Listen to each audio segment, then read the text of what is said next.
Hey communication students, in this screencast we're going to talk about the dimensions of culture, specifically a study that came out in the late 60s, early 70s by Geert Hofstede, and he came up with 4 dimensions of culture that we're going to discuss, and I'll also give you 3 other dimensions that came out of his work that we'll throw into this PowerPoint. As always, take notes. Provide 3 tweets based on the ideas of what you hear in the class and what you're hearing in the lecture.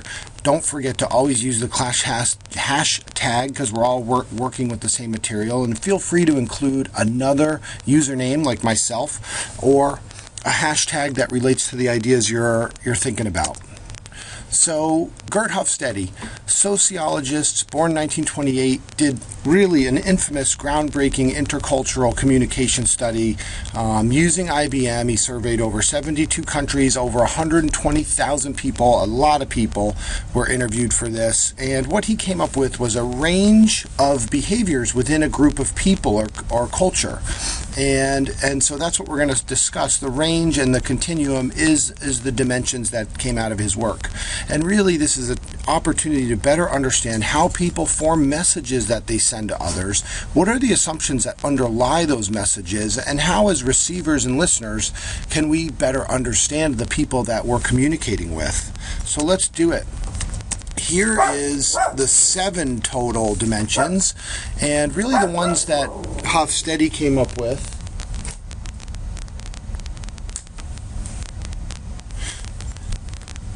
So here are the 7 dimensions of culture, and there's 4 that Hofstede really came up with.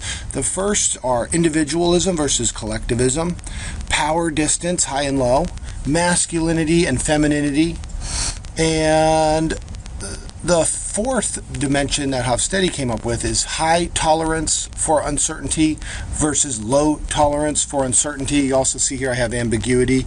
The 3 bonus dimensions are high context versus low context, and short-term restraint versus long-term orientation, and those have to do with time, and I'll briefly talk about those. Let's go with individualism versus collectivism. Again, you're thinking about how people communicate and how people behave and act the way they do. And if you think about it on a graph, on one side you would have individualism, on the other side collectivism. As far as individualism goes, you get a person or group of people that focus on self and individual goals. This is where really high competition comes in. Again, you see another focus on me, my goals, I. Success and surpassing others is really important. People take individual responsibility rather than not responsible to the group. Don't want to work with groups, want to work on my own. They see clear division of leaders and followers. And also what is important is power, achievement, self-stimulation, and hedonism. And so really that orientation on self. Conversely, collectivism. In these types of cultures, these types of people focus on others. There's an other orientation. They prioritize the group goals and achievement. They really are focusing on the needs of others, cooperating with others, responsibility to the group, making sure things in the group flow well. Also, roles are really important. What job do I bring to the group that helps the group be successful? You see collectivism in the form of families who have multiple generations under one roof, where some people cook, some people clean, some people bring home the paychecks. And so collectivism is a very common thing in many cultures where multiple generations live under one roof. Individualism, on the other hand, I think the United States scores first in the world at individualism, where at 18, what are you expected to do? You're expected to leave the nest and go out and forge your way in the world and make it on your own. Individualism versus collectivism. You can think about what you value in this dimension. The next is uncertainty versus, or high uncertainty versus low uncertainty cultures. So what this is, again, if you have a high tolerance for uncertainty, you feel good about risk. You're okay with the unknown. You don't need a lot of rules for communication. You see uncertainty and ambiguity as normal. And difference really provokes curiosity versus anxiety. And you encourage cultural differences, and you're welcome to change, and really open-minded and really comfortable with uncertainty and ambiguity. Just the same, people with low tolerance for uncertainty avoid it and dislike risk. They want to know all the details. They need things to be predictable and explained out in detail.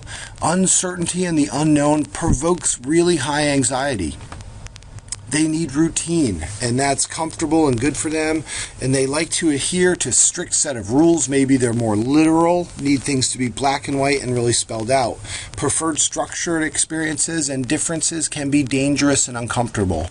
Think about what you are. Are you tolerant of uncertainty? Or do you have a very low tolerance for uncertainty? Moving on, power distance. We have high and low power distance. With regards to high power distance, basically think about your boss. Think about the people over you. Are they your friend? Or do you really treat them with a lot of respect and respect for authority? So in high power distance, if the boss is more of an authority figure, there's an imbalance of power. They hold the power. And so you can think about dictatorships in the world, people who are authoritative in general. And there's an importance in high power distance cultures on age, gender, and status. The boss is the boss. And decisions are usually referred up to. Chain of command is followed, and respect for authority is really important in terms of status and showing respect. Titles are important as well. In low power distances, you see more balanced power.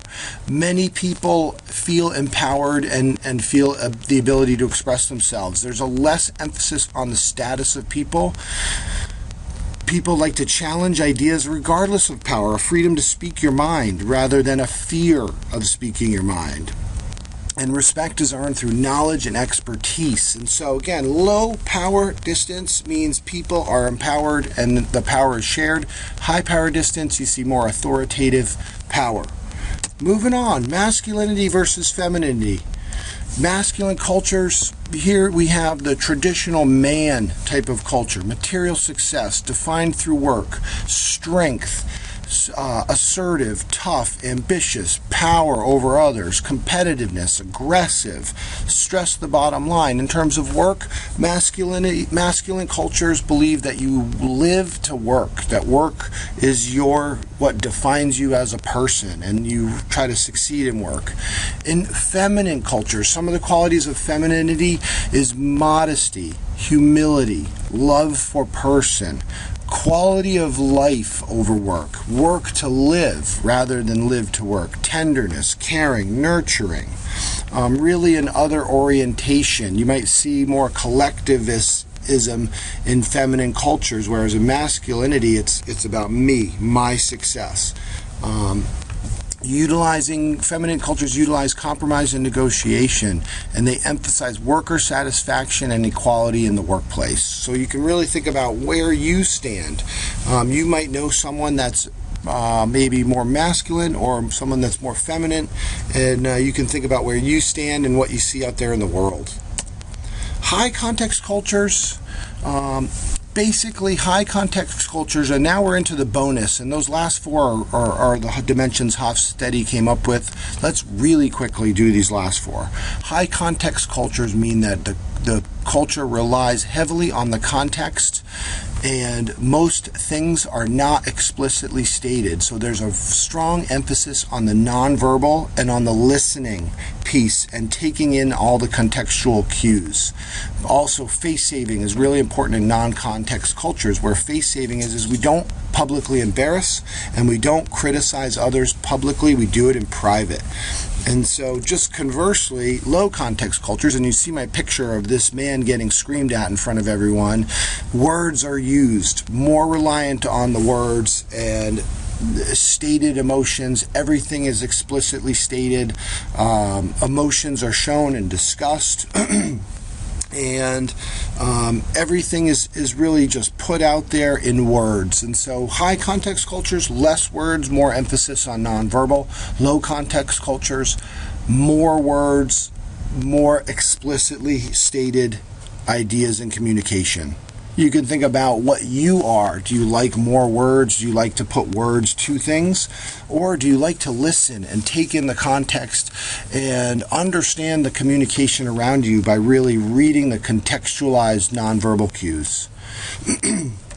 Let's look at time orientation. The last one we'll look at is time orientation, long-term versus short-term. Long-term orientation is really an emphasis on the importance of future, saving, being healthy, exercising, seeing relationships as practical, and an emphasis on restraint of temptations. And so restraint is really about regulating satisfaction and gratification, being thrifty.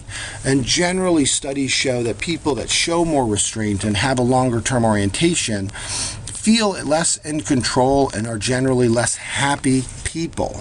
However, that doesn't mean that's everybody. Short-term orientation is the focus on the here and now. Relationships are seen as exotic and fun and passionate, and you like doing what you do when you feel like doing it. You can think about what do you do when you walk out the door from school? Do you do whatever the day brings to you, or are you thinking about getting home, doing your homework, thinking about school, having that goal? And you can think about what your orientation towards time is. And of course, indulgent also falls under short-term orientation, seeking gratification, looking for fun and happiness. And generally, studies show that people with a short-term orientation who are more indulgent are more optimistic and happy. Conclusion, the 4 dimensions by Geert Hofstede, plus I added 3 other ones. How did you do at note-taking and how did you do at tweeting? Hopefully you found some good stuff in here to use. And in terms of questions in the forum, choose 2 dimensions that you feel represent you, particularly if you are more one-sided. So if you're more masculine, if you're more high context, if you're more high uncertainty, explain the dimension and how it manifests itself in your everyday life. So take a dimension, take 2 of them, and apply them to yourself. And also I'm going to post a short film called Nico's Deja Vu. And you're going to talk about what cultural elements you see in this film and what cultural elements are valued in this short film. Great job, and good luck with your work.